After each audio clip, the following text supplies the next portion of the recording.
County in north-central Georgia, western Putnam County in central Georgia, Jasper County in central Georgia, till 7 in central Georgia, eastern till 7:45 p.m. Eastern Daylight Time. At 7 p.m. Eastern Daylight Time, a severe thunderstorm was north-south over Monticello, moving southeast at 20 miles per hour. Hazard, 60 miles per hour wind gusts and quarter-size hail. Source, radar indicated. Impact, hail damage to vehicles is expected. Expect wind damage to roofs, siding, and trees. Locations impacted include Eatonton, Monticello, Shadydale, Phoenix, Harmony, Godfrey, Warfield, Willard, Rock Eagle 4H Center, Central Georgia Experiment St.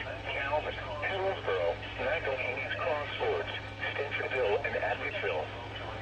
For your protection, move to an interior room on the lowest floor of a building. If you see wind damage, hail, or flooding, wait until the storm has passed, and then call the National Weather Service toll-free at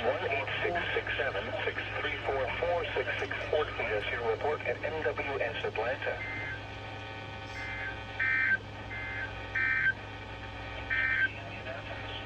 At 6 p.m.